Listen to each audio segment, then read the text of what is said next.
Folks, Sega Sonic fan here. Today I want to talk about a console I have just recently grown very interested in. It's got a little special place in my heart. This cute little, well, this one's not so little. This is the Sinclair ZX Spectrum. It's a very old home computer from the early 1980s my friend let me borrow. And this one's in great shape, as you can see. He also has this adapter on the back that plugs into the output, or the extension port, and that lets you plug in any 9-pin compatible controller, which means like Atari pads, or in this case 3-button Sega Genesis controller. Now I've actually hacked this for the up, which is used as jump, to be the A button instead, or actually they're both jump in this configuration. It's a very easy hack. I'll talk about more in a second.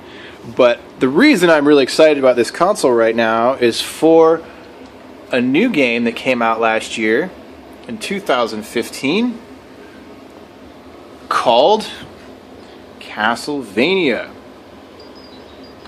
Turn up the volume here. Now, to say that this game is good is one heck of an understatement. I am just incredibly impressed with this title. I just beat the whole game after spending about a week playing it. And man, I had a blast the whole time.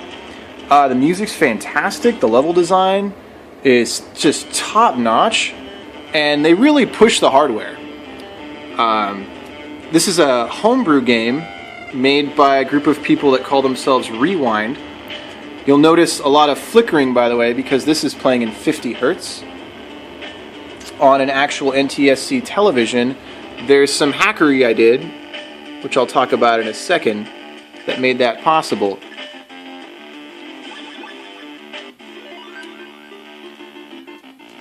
And you'll notice, if you've ever seen the Spectrum, that this game really takes advantage of the hardware in a way that a lot of games don't. Now, the hardware itself is very limited. As you can see, it doesn't actually support sprites, as far as I know. But it's got a very compelling story, and the mechanics are just spot on.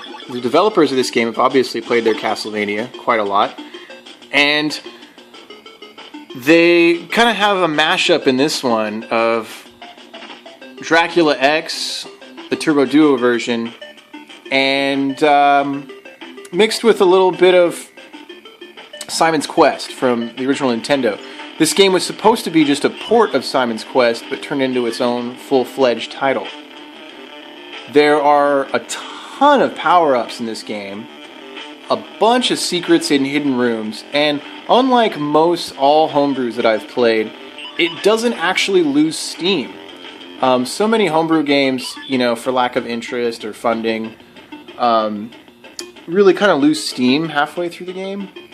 This one really keeps up pace and just is terrific all the way through. Boss battles are very inventive and just extremely challenging and fun. And the moves you get, I mean, you get the ability to freeze water and teleport and just do all kinds of really cool things that are not in other Castlevania games as far as I know. A friend of mine thought this was a simple Simon's Quest port, but I had to kind of let him know that it's not, because it's a really great original game. I'm playing this one-handed, so I died very quickly here. Now, this game is only compatible with the 128 Spectrum, the ZX Spectrum 128, not the 64K model, which is the smaller, older one. So my friend had to get this. He had an older model before we could play this game. He had to get the upgrade. And the reason is, this game is a giant 107 kilobytes. But it's really got a lot packed in there. It's kind of amazing how much you can do with so little. So now on to the hackery that I did to play this thing. This is a +2 ZX Spectrum 128. There's not as much information on the +2, but let me tell you, it was not easy getting this hooked up to an NTSC television. For starters, there's no composite out, PAL or NTSC supported in the back of the unit. The Plus 2 does not have composite video. Let that be known for any hackers out there. It has a composite sync, which is actually has too high of a voltage amplitude. It has to be knocked down with a resistor, where you get kind of a wobble on the screen. And then it's also got RGB, which is great. Problem with the RGB is that it's excessively bright and needs some resistors to tone it down.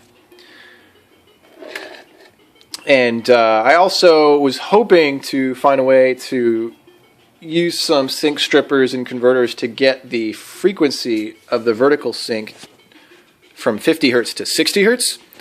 And I didn't have any luck with that. However, this television, which I have hacked for RGB, this is a great little TV, the KV9PT60, and I've hacked it for RGB and S-Video, and it supports a service menu where you can go in using the remote control and change the vertical hold, surprisingly. So I actually was able to change the vertical hold to 50 Hertz. And using some resistors, fix the RGB signal, as well as the composite sync, which was too high. The RGB is also too high. And bring it down to a really nice, crisp image. Now, what I did to do this was I used one of these like really cheap Chinese SCART to composite converters here. And I hacked it. I opened it up. Retraced a bunch of the wiring, looked up some SCART pinouts, and right now it's taking 12 volts, which is the signal that SCART sends to tell the television to switch into certain modes.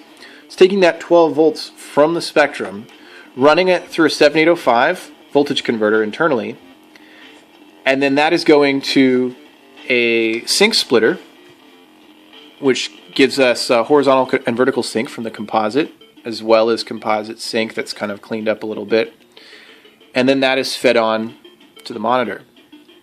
So I packed in a little bit of stuff in here. I also put in the resistors to knock down the RGB levels as well, and tied the audio there effectively. And then this port, of course, doesn't work because, like I said, this model doesn't actually have composite output. The other hack I did was to give jumping a button, which, let me tell you, it makes this game night and day different. It's really a huge improvement, and it's actually an amazingly simple hack. All you have to do is take out the 10 kilo ohm resistor that pulls the trace of the A button high to 5 volts, and then cut the trace that goes to the A button, and then solder one wire from the A button to the up button trace internally. That's all you do. And then you have yourself a jump button. This also will work with your Amiga consoles and other European consoles that did not support a 3-button configuration. Highly recommend it. So yeah, that's pretty much it for this video. Castlevania Spectral Interlude. Really, really fantastic game. I cannot recommend it enough for Castlevania fans. Just a stellar job by the team at Rewind, and I hope to see more stuff from them in the future. This is Sega Sonic Fan, signing out.